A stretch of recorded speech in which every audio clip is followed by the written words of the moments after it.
Amém. Vamos ao Senhor em oração, convidar o Mateus, nosso pregador, que faça essa primeira oração dessa noite. Senhor Jesus, obrigado por estarmos aqui, Senhor, nessa noite, para te louvar, Senhor, para te engrandecer, para meditarmos na Tua Palavra, Senhor, agradecendo da semana que passou, Senhor, e para a semana que virá, pedindo a Tua proteção e a Tua segurança. Queremos agradecer esse momento, agradecer essa oportunidade, que em alguns países não há, Senhor, mas que aqui no Brasil, Senhor, aqui na Tua casa, a gente pode estar em comunhão com o único propósito de buscar a Tua presença, Senhor. Que o Senhor abençoe o culto dessa noite, Senhor, abençoe o pregador, o grupo de louvor, abençoe todos aqui para que seja uma mensagem poderosa nas nossas vidas. É isso que eu peço em nome de Jesus, amém. Amém.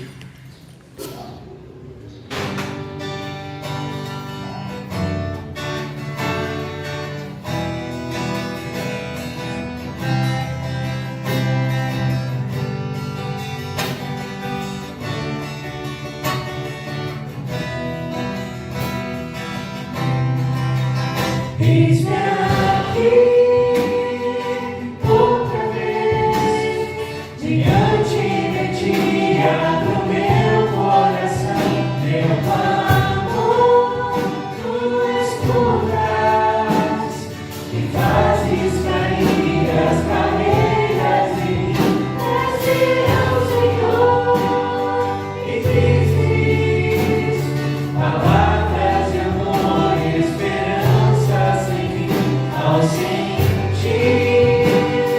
o Teu toque, por Tua vontade libertas meu ser no calor desse lugar.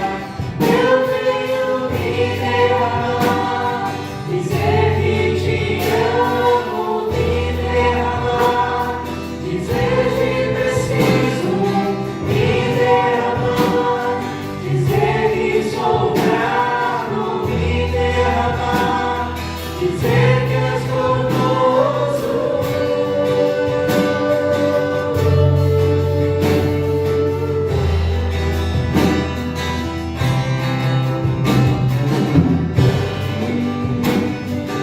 Outra vez, diante de Ti, abro meu coração, meu clamor, Tu escutas e fazes cair as barreiras em mim.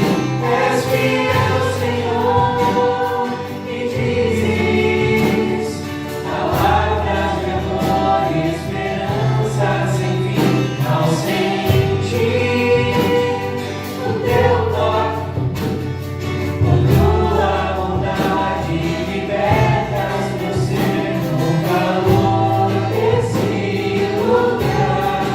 Eu venho me derramar, dizer que Te amo, me derramar, dizer que preciso me derramar, dizer que sou grato, me derramar, dizer que és conosco, me derramar, dizer que Te amo, me derramar, dizer que preciso me derramar, dizer que sou grato, me derramar, dizer que és conosco.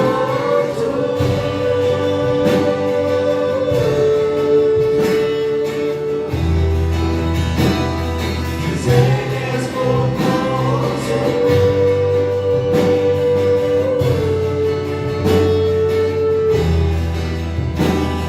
Dizer que és conosco.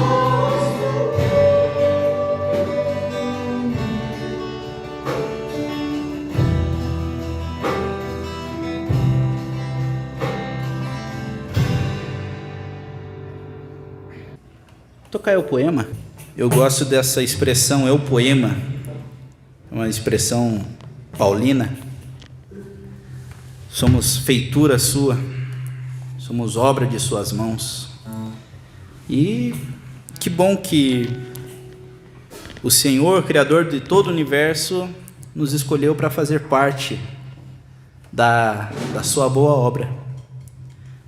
No fim de tudo, Ele mostrará e será visto por toda a terra, por toda língua, tribo e nação, qual que é a obra do Senhor por completo, né? Qual que é a obra do Senhor na sua totalidade? Aquelas perguntas que nós fazíamos, mas por que isso, por que aquilo, por que Deus fez assim, por que Deus não fez do outro jeito? E são perguntas justas, mas nós teremos, a maior parte delas, nós teremos resposta na glória, quando a boa obra do Senhor, que já foi completada em nós, pelo sacrifício de Cristo, será mostrada, exposta, para todo o universo ver que não há nome maior do que o nome do nosso Deus. Amém.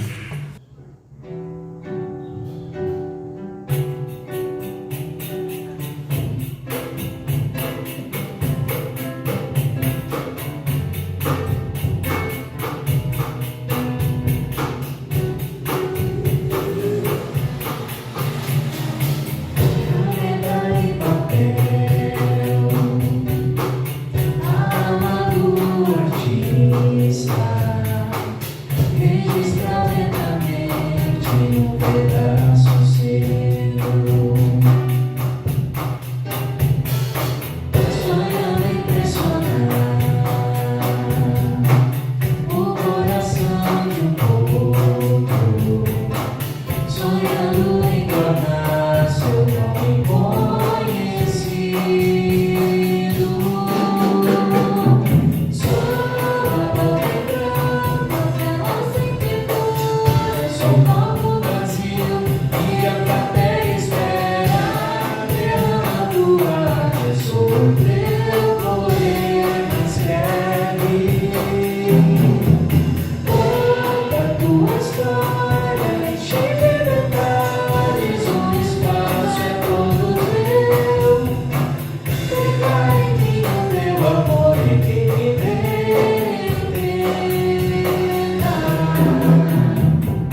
Amém.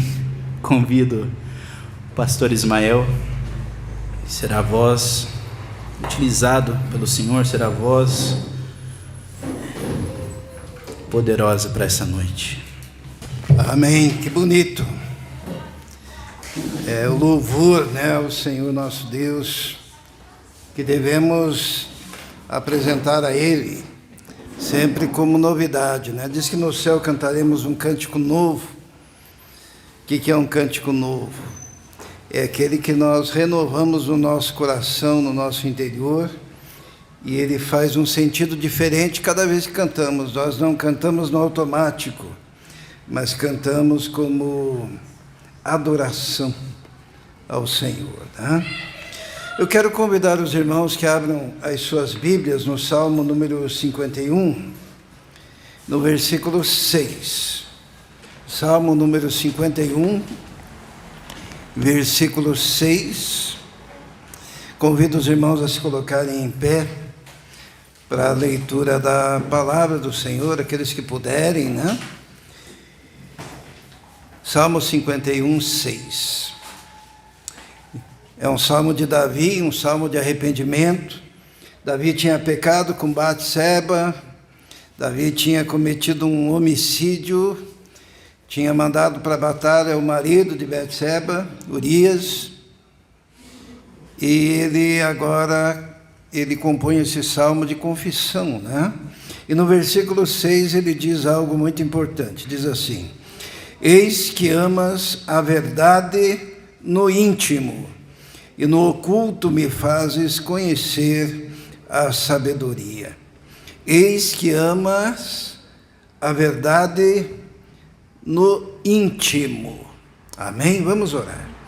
Senhor, precisamos de Ti neste momento, para que possamos compreender a Tua palavra, Senhor, e que o Teu Espírito Santo esteja aplicando a palavra a cada um, Senhor, a cada um que ouvir, que possamos trazê-la como algo novo, pessoal, interior, a Tua voz para a nossa vida. Que eu não atrapalhe a Tua voz, mas que o Senhor possa estar me capacitando a falar e capacitando cada um, Senhor, ungindo para ouvir tão somente ao Senhor. Em nome de Jesus. Amém. Os irmãos podem se assentar. É uma declaração de Davi extremamente importante. Deus ama a verdade aonde? A verdade no íntimo. Pense na palavra, íntimo. É lá na parte, na camada, nos lugares mais interiores do nosso ser.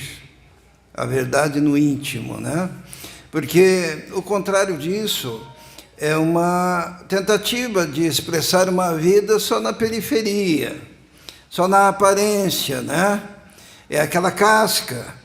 Mas o Senhor, na verdade, quando quer trabalhar o nosso interior, Ele quer trabalhar a profundidade do nosso ser, lá onde estão as nossas dores, lá onde estão os nossos traumas, lá onde estão as nossas angústias, lá onde estão as nossas memórias mais profundas, que nos afetam, que interagem com o nosso dia a dia, que nos tornam o que nós somos, porque nós somos bombardeados com as nossas experiências, com as nossas lembranças, com as questões da nossa vida, desde a nossa vida intrauterina. Eu aprendi com a Rebeca essa semana, eu disse para ela que foi um sermão, porque ela disse para mim assim no carro, estava dirigindo, ela do meu lado, ela falou: pai, posso te comentar um artigo acadêmico, um artigo científico? Eu falei: pode.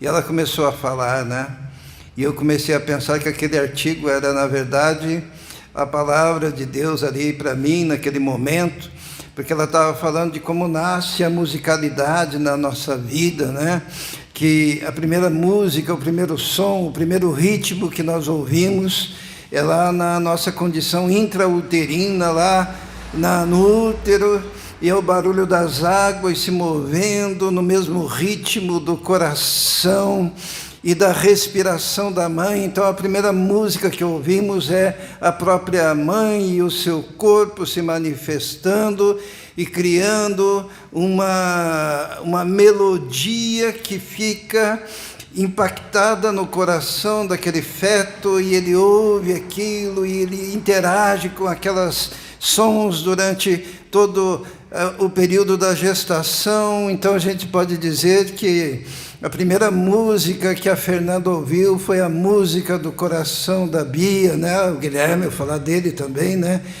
E do líquido onde ela estava envolvida, e da respiração, e aquela sinfonia, uma sinfonia de Deus, fazendo com que nós também estejamos sendo preparados para também emitirmos sons musicais, notas, acordes, ritmos, na intenção de glorificarmos a Deus. É o nosso interior mais profundo que Deus trabalha já desde o início, e essas memórias, elas permanecem durante toda a nossa existência. Aqui nós temos o rei Davi dizendo: olha, o Senhor, Ele quer o nosso interior, o Senhor quer o íntimo do nosso ser trabalhado. Porque não adianta a gente vir na igreja, não adianta nós sermos religiosos, não adianta a gente ler a Bíblia, não adianta a gente ter diversos gestos de piedade, né? de culto, de adoração, se nós não estivermos dispostos a descortinar, a desnudar o nosso interior diante de Deus e permitir que Deus haja naqueles lugares interiores que realmente precisam ser trabalhados, né? Deus trabalha o nosso interior. E creio que todos sabem que todos nós temos coisas, universos interiores a serem trabalhados. E isso dura a vida toda.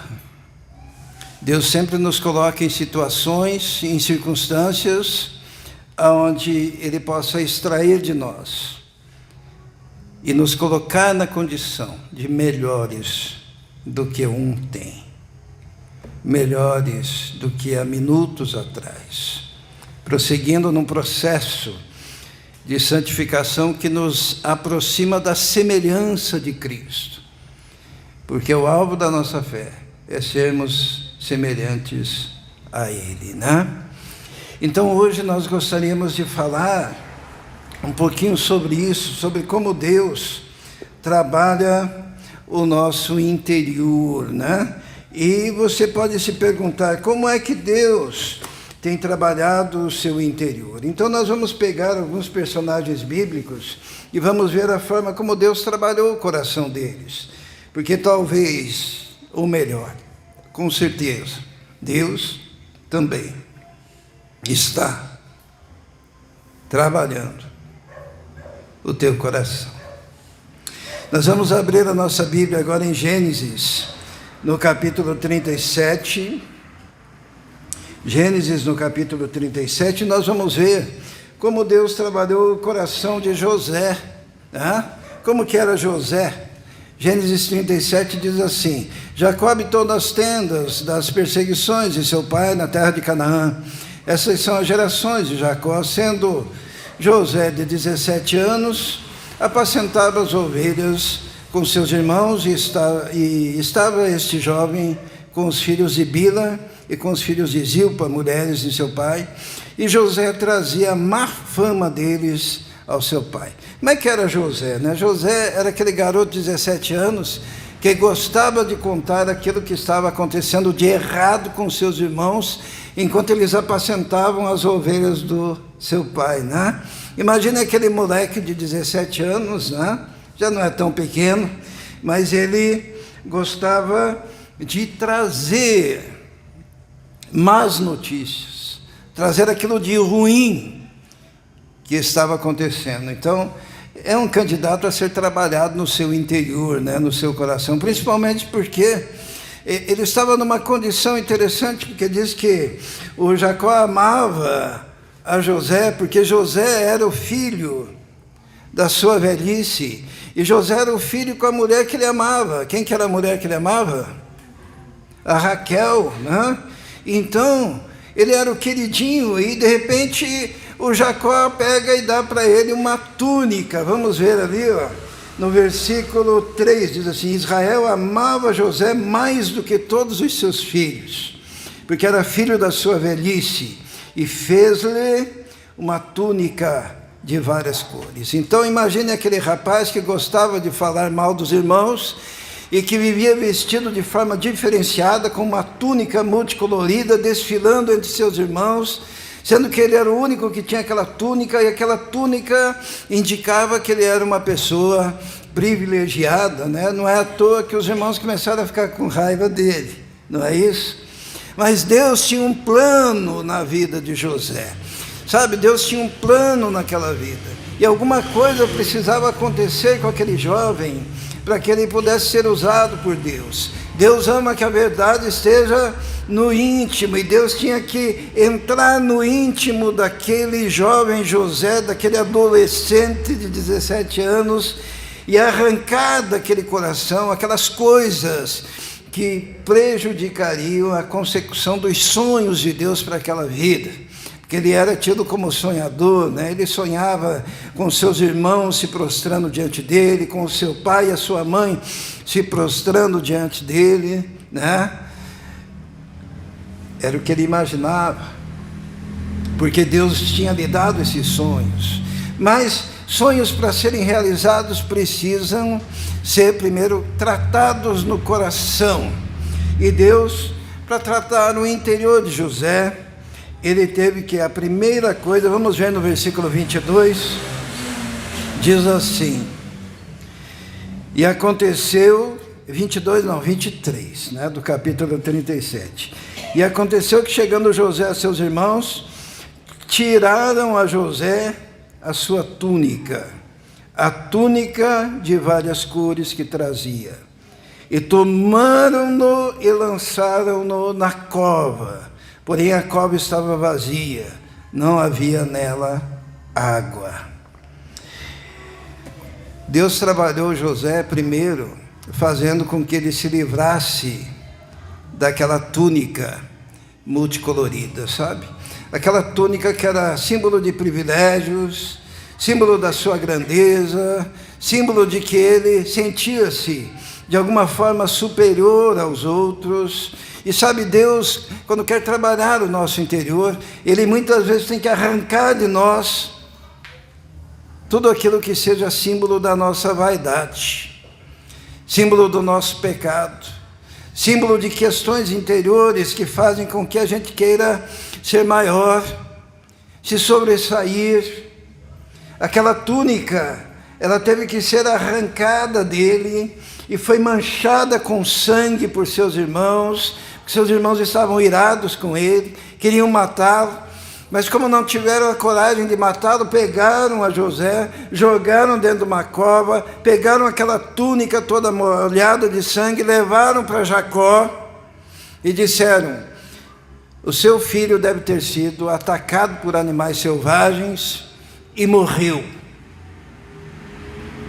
Só que ele estava numa cova.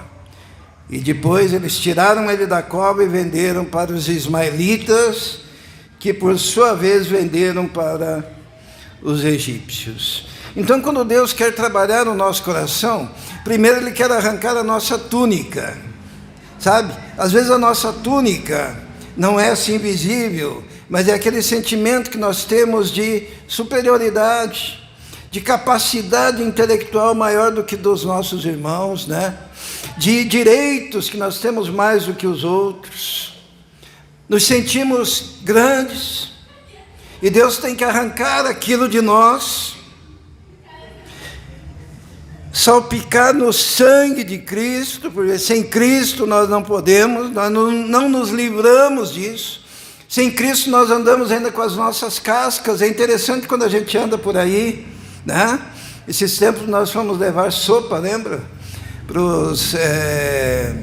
os moradores de rua. E é interessante, uma característica que nós descobrimos, que todos eles conheciam a Bíblia. Todos eles, lembram os nossos jovens? Eles citavam textos, eles queriam me convencer de versículos bíblicos, e dizer, sabe aquele versículo? Né? E era interessante isso. E eles tinham um rompante de grandiosidade, apesar da sua situação de fragilidade, sabe? Mas isso não é só com eles, isso acontece com todos aqueles que não foram lavados ainda pelo sangue de Cristo, que não foram regenerados. Por isso zombam da igreja, zombam do pastor, zombam da vida cristã, zombam daquelas coisas que nós fazemos de renúncia para algumas situações, zombam dos nossos jovens que esperam até o casamento, quando na verdade é porque eles se sentem maiores, e a túnica tem que ser arrancada, e a túnica tem que ser rasgada, e aquela exterioridade tem que ser exposta. E para José ser usado, a primeira questão que foi trabalhada foi essa. E ele foi jogado num poço, ele teve que aprender a viver dentro do poço e a sair desse poço, porque às vezes a nossa vida é um poço, sabe? A nossa vida é tão redondinha, a gente pode dizer tão quadradinha, né? Tem limitações tão grandes que nós não percebemos.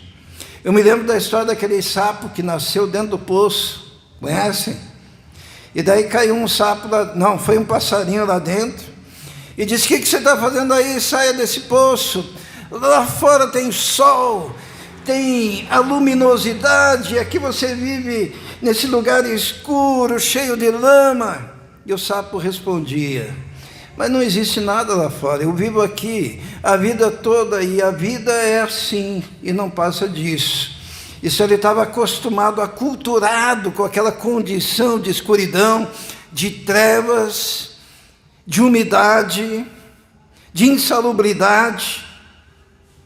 Mas aquele pássaro, ele sabia que tinha todo um universo colorido, multicolorido, bonito, com árvores, frutos, flores, brisa, do lado de fora daquele poço. Então, quando Deus quer trabalhar o nosso interior, Ele também quer nos arrancar do nosso próprio poço, da nossa própria condição.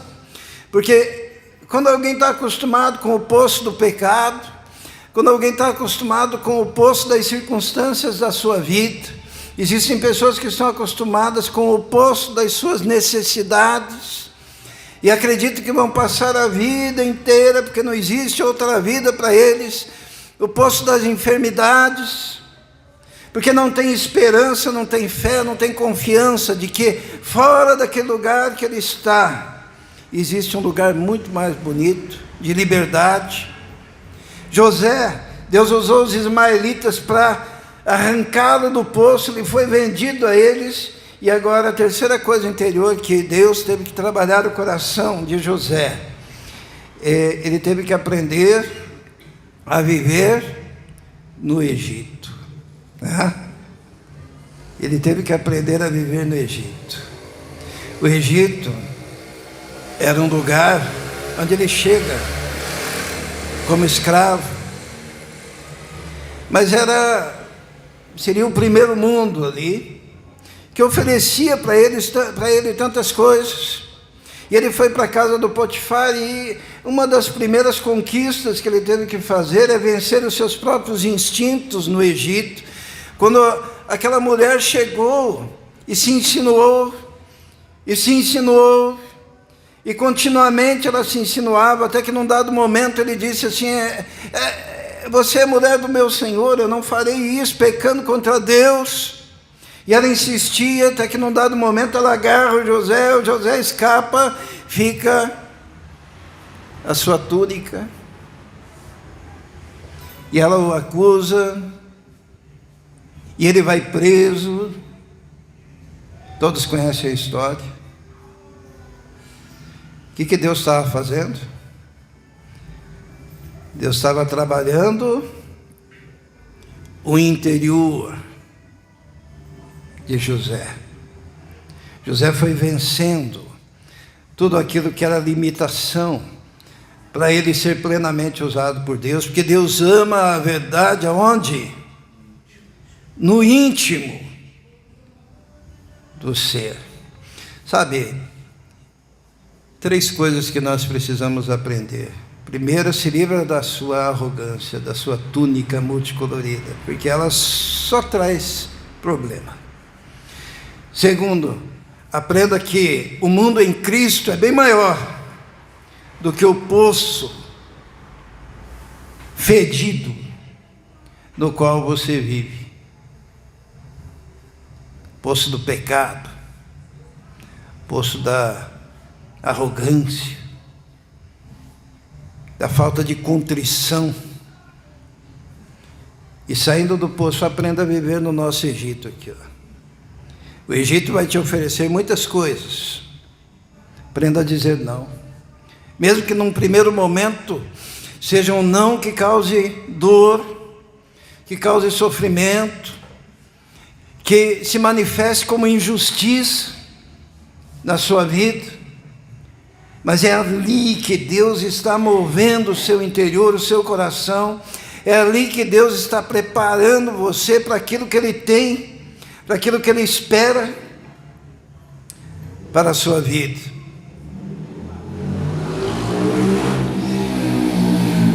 Se coloque nas mãos do Senhor.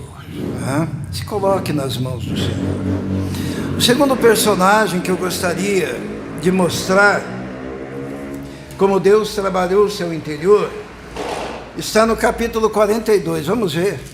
Capítulo 42. Todo mundo conhece a história, né? José venceu, porque Deus trabalhou o interior dele. Ele era um homem correto, ele era um homem que tudo que ele tocava fazia prosperar. Mas então o que aconteceu? Ele se torna governador do Egito, e há uma grande fome na terra, uma grande fome. E nós vamos ler o texto, então, o que acontece? Capítulo 42. Vendo então Jacó que havia mantimento no Egito, disse Jacó a seus filhos: por que estáis olhando uns para os outros? Disse mais: eis que tenho ouvido que há mantimento no Egito. Descei até lá e comprai-nos trigo, para que vivamos e não morramos. Então desceram os 10 irmãos de José para comprarem trigo no Egito. A Benjamim, porém, irmão de José, não enviou Jacó com os seus irmãos, porque dizia: para que lhe não suceda porventura algum desastre. Olha só a mão de Deus trabalhando o interior agora, sabe de quem? De Jacó. O que tinha no coração de Jacó? Às vezes é algo que tem também no nosso coração, né? No coração de Jacó tinha uma mágoa, tinha um ressentimento, tinha uma dor profunda, porque ele tinha perdido José. Quando saíra José para ir encontrar-se com os irmãos, e agora quando ele manda os irmãos irem para o Egito para buscar comida, ele diz: vocês vão, mas o Benjamim não vai. O Benjamim, ele vai ficar aqui comigo, para que não suceda com ele o mesmo que aconteceu com José. Olha só o coração de Jacó. O coração de Jacó é aquele indivíduo que ele está com um apego, ele está com medo de que aconteça de novo o que lhe causou sofrimento, ele tem mágoa em relação aos seus filhos, e ele pega o Benjamim, segura o Benjamim e diz: você fica comigo, eu não quero te perder. Ele tinha medo agora das circunstâncias, que o seu coração estava angustiado, mas eles precisavam comer. Ele manda 10 filhos então para o Egito.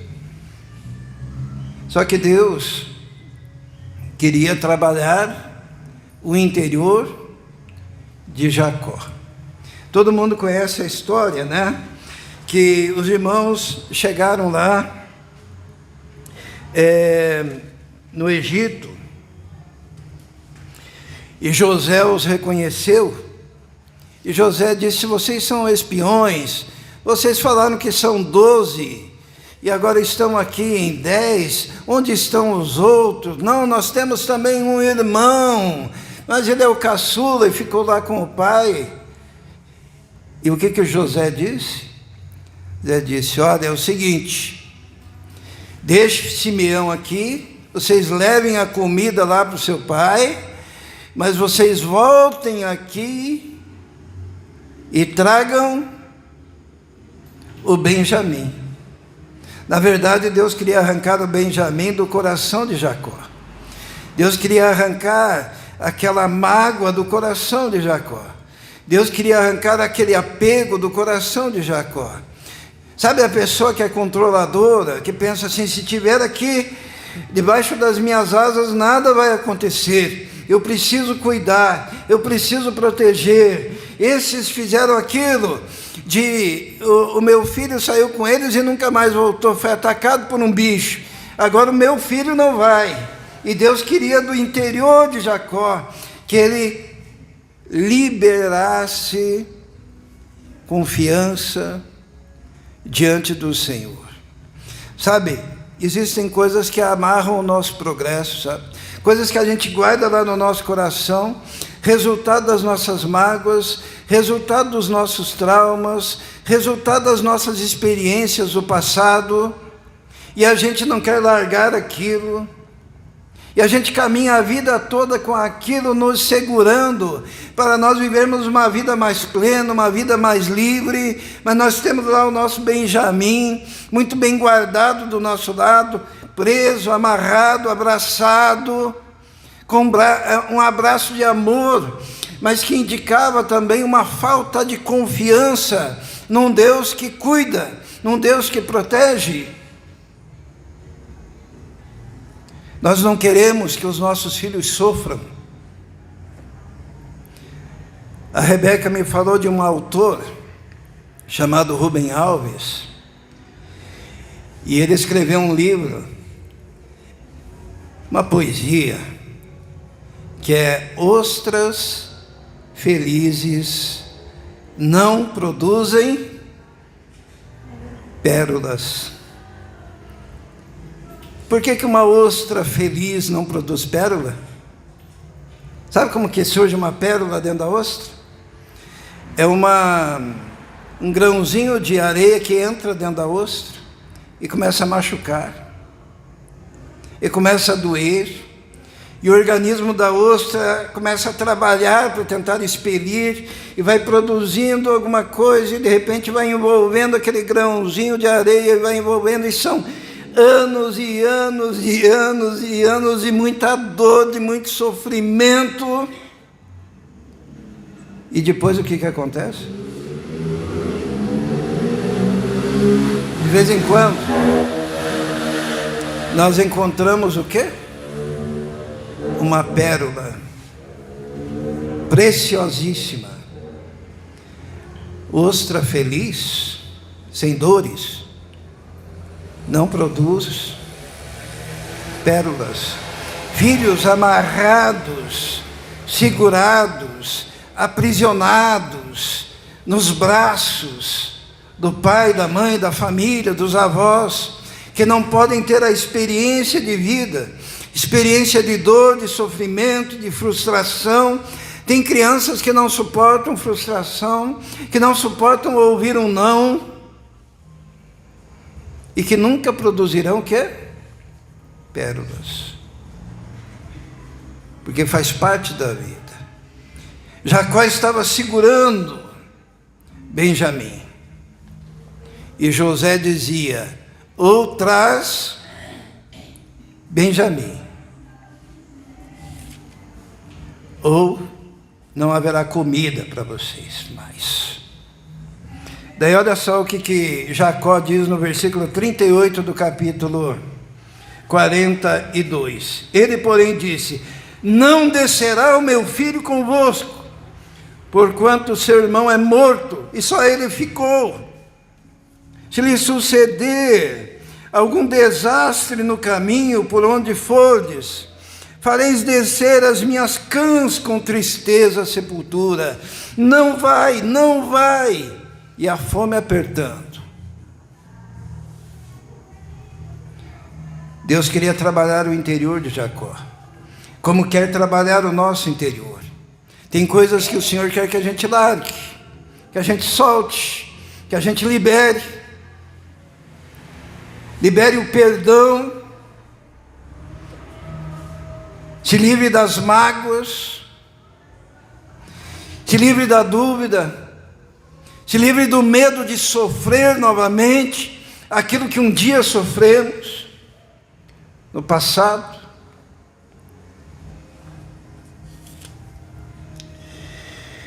E os irmãos de José têm que contar para o pai mais uma vez que aquele homem lá no Egito, que eles não sabiam que era José, perguntou: vocês têm mais um irmão?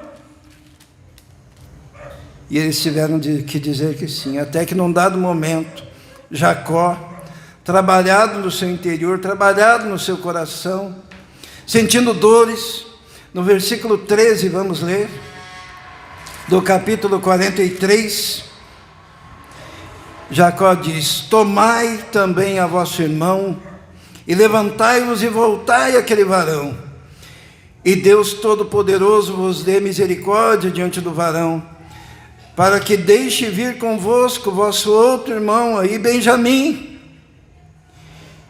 E se eu for desfilhado ficarei. Ele chega numa posição de decisão e diz: olha, tem que buscar o Simeão que ficou, mas leva então o Benjamim, tragam os dois de volta. Eu vou confiar no Todo-Poderoso, eu vou soltar Benjamim e deixá-lo ir. Uma das perguntas hoje, diante do Deus que quer que a verdade esteja no íntimo, é o que você tem guardado aí dentro do seu coração, que impede o saciar da tua fome, da sua alegria, do seu sucesso, do seu desenvolvimento, da restauração do seu lar, do seu casamento, da sua vida. O que você está segurando aí? De medo, de mágoa, de dor? Jacó liberou Benjamim para que fosse. E todos nós sabemos o que aconteceu. Depois de José se dar a conhecer, acabou toda a família indo viver com José no Egito, tendo fartura, porque José era o governador. Todos conhecem a história.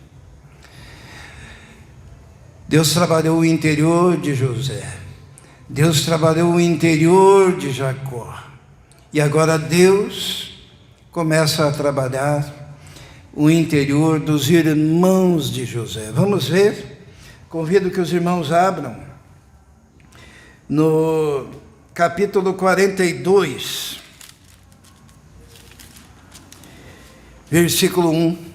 Deus trabalhando o interior dos irmãos, diz assim: vendo então Jacó que havia mantimento no Egito, disse Jacó a seus filhos: por que estáis olhando uns para os outros? Tinha fome, tinha uma necessidade urgente de ir para o Egito, e aqueles irmãos não tinham ação, não tinham capacidade de decisão. O Jacó tem que dizer: o que vocês estão olhando um para a cara do outro aí? Ajam, desçam, vão até o Egito. Porque quando foi para matar o irmão, eles tomaram a decisão rápido, discutiram entre si: vamos fazer, fizeram. Quando foi para jogar dentro do poço, tomaram a decisão bem rápido: vamos colocá-lo dentro do poço. Quando foi na hora de vender, passou ali os ismaelitas, eles tiraram do poço e venderam. Só que no trauma da vida nós chegamos num ponto em que nós temos medo dos momentos, das tomadas de decisão, porque decisões do passado ficam como fantasmas, trabalhando a nossa alma, o nosso interior e a nossa lembrança, e nós estamos feridos com decisões erradas, que fizeram os outros sofrer, que fizeram nosso pai sofrer, que fizeram nosso irmão sofrer, que agora é escravo. E nós ficamos amarrados o resto da vida naquela letargia, porque não temos a coragem de agirmos com altivez no momento das necessidades. E Jacó tem que perguntar: por que vocês estão aí olhando um para a cara do outro? Eis que tenho ouvido que tem mantimento no Egito, vão até lá, comprem. E daí eles foram. E quando eles encontram José, era o momento agora. Mesmo eles não tendo reconhecido a José, mas José os reconheceu. E quando José disse para eles: olha, vocês têm algum irmão ainda?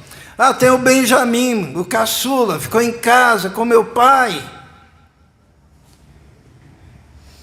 E José, que eles ainda não tinham reconhecido, diz: traga ele até aqui. E daí eles argumentam com José, no versículo 11, vamos ver o que diz? Diz assim, do capítulo 42, todos nós somos filhos de um varão, somos homens de retidão.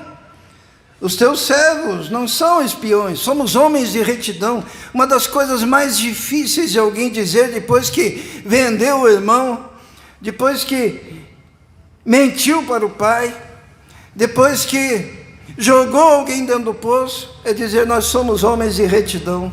Acho que aquilo dói no coração, quando você faz alguma coisa errada e depois você quer dizer e convencer os outros que você é uma pessoa correta. E quando é insistido com eles,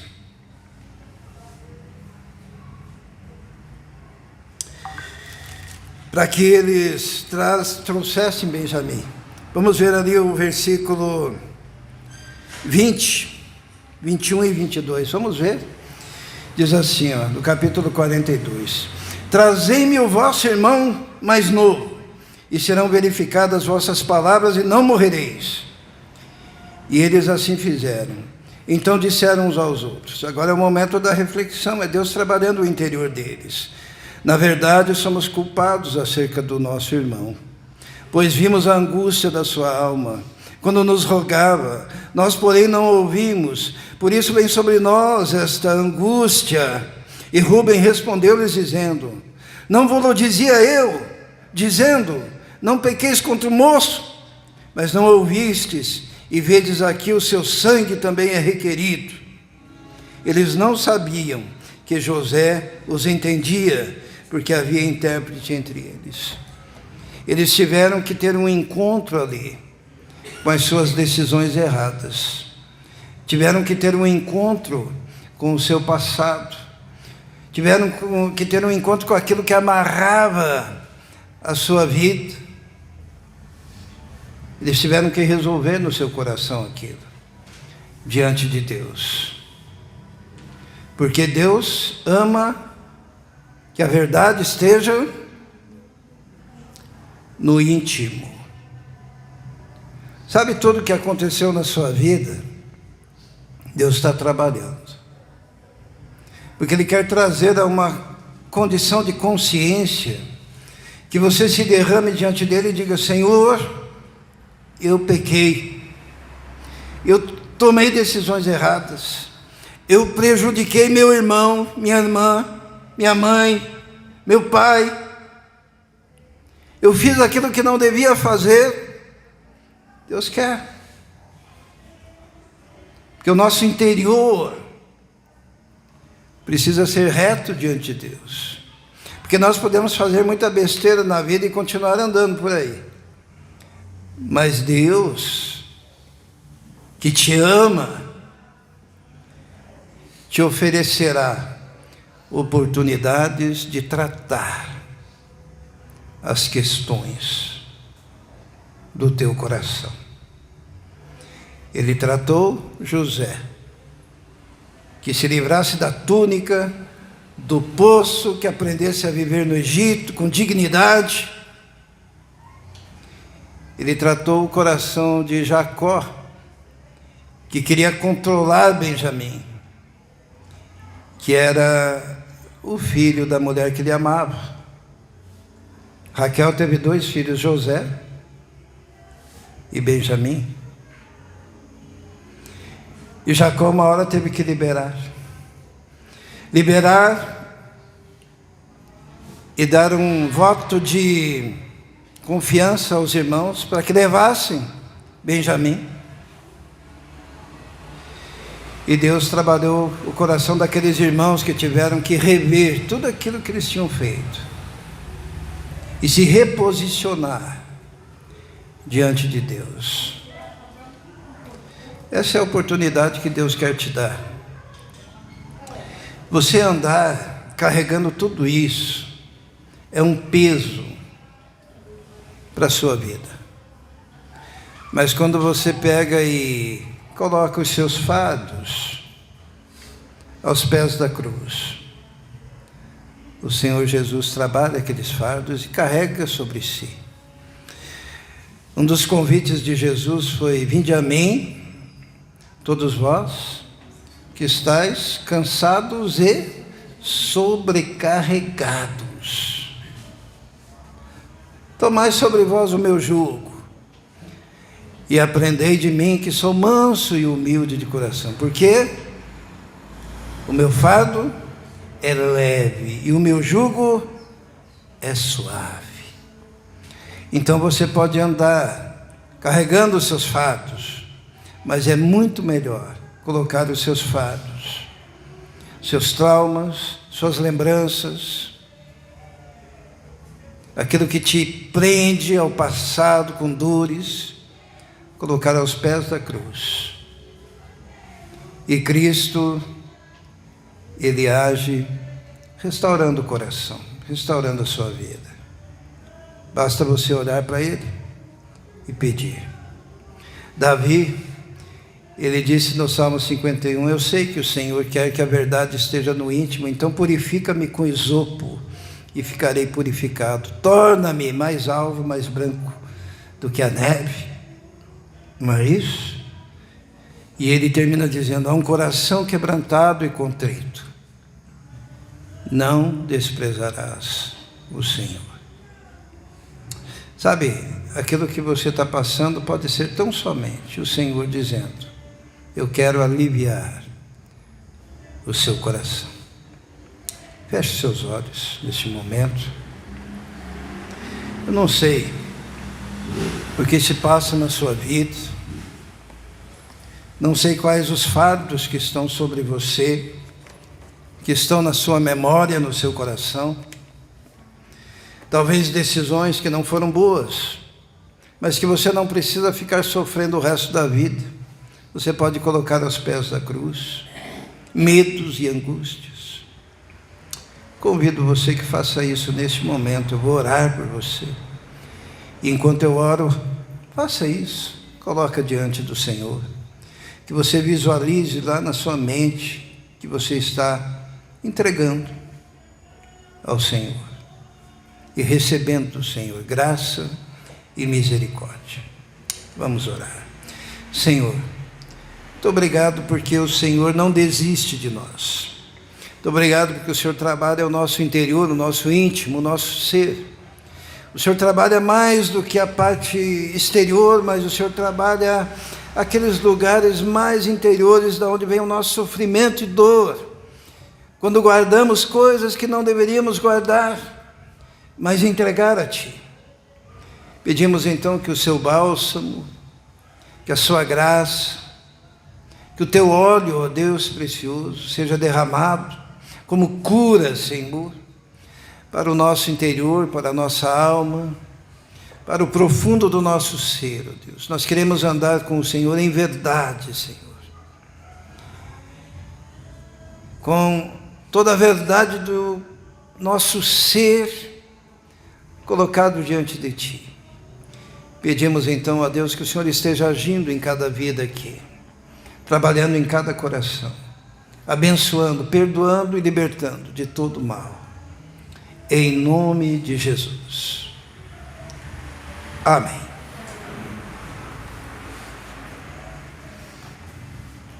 Amém. Grupo, a gente consegue tocar baião? Vamos lá? Então convido o grupo de louvor que se posicione.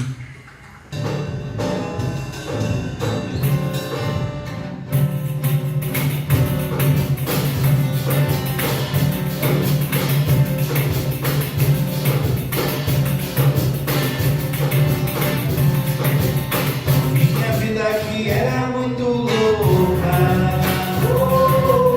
Só faltei correr atrás de avião. Mas Jesus entrou no meu deserto. No meu coração. Inundou o meu coração. Eu era magro que dava dó. Tipo uma lista só. Mas Jesus entrou no meu deserto. Inundou o meu coração. Inundou o meu coração. Sem Jesus Cristo é impossível se viver sem mudar. Até parece que as pessoas estão morando no céu. É bala com faca, é bala com bala, metralhadoras e canhões. Até parece que os faculdades estão transformando na vida. E lampião e lamparina, elas vezes Deus. Nunca mais não há ninguém e dá-se lá e gasta dinheiro. E o dinheiro dá mais muito. Tudo em perna de cobra, filosofia de malandro, no bolso de faca e nunca sobra. E o que tá faltando de amor, tá sobrando de iniquidades. Todo mundo se odiando pelas ruas da cidade. Se essas ruas fossem minhas, eu pregava cartaz, eu comprava um spray. Escrevinhava elas todas, Jesus devolvei. Jesus é o único caminho pra quem quer morar no céu. Quem quiser avaliar, vai pro Telegram. Jesus é o único caminho pra quem quer morar no céu. Quem quiser avaliar, vai pro Telegram.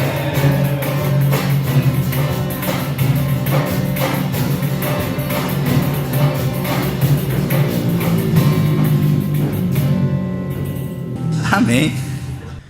E dando oportunidade para quem veio preparado para a entrega de dízimos e ofertas, poderá fazer nesse momento.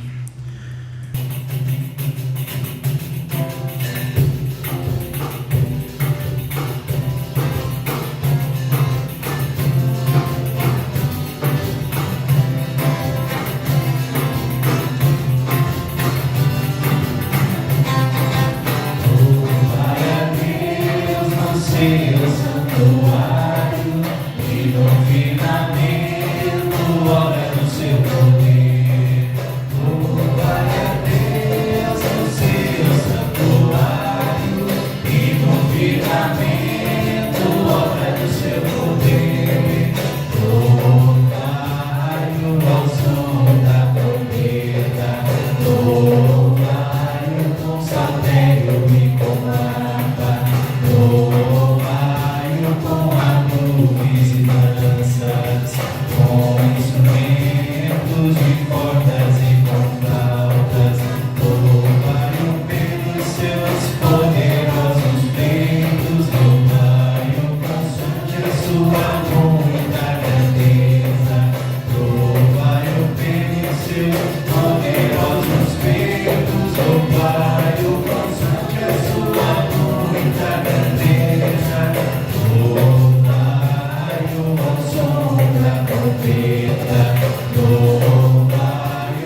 Amém.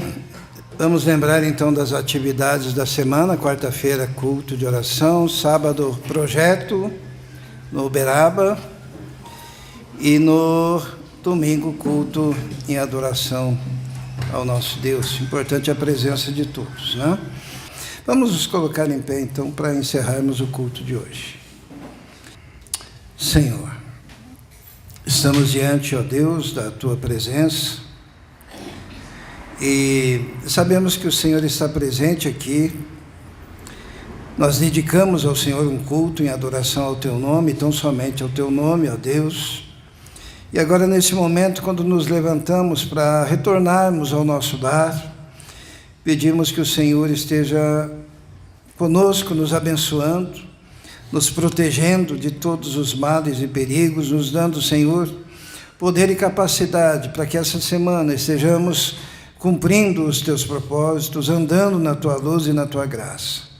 Abençoe cada família da Tua igreja, cada membro, cada irmão, cada participante, esteja agindo sobre a vida de cada um, protegendo, Senhor, no trânsito, protegendo, Senhor, da violência urbana, Senhor, e dando sabedoria para o trabalho, para o estudo, força, saúde, ó Deus. Nós sabemos que tudo isso procede do Senhor. E que a graça do nosso Senhor e Salvador Jesus Cristo, o amor de Deus o Pai e a comunhão do Espírito Santo esteja com todos vós agora e para todos sempre. Amém. Dê um abraço no seu irmão e que Deus abençoe a todos.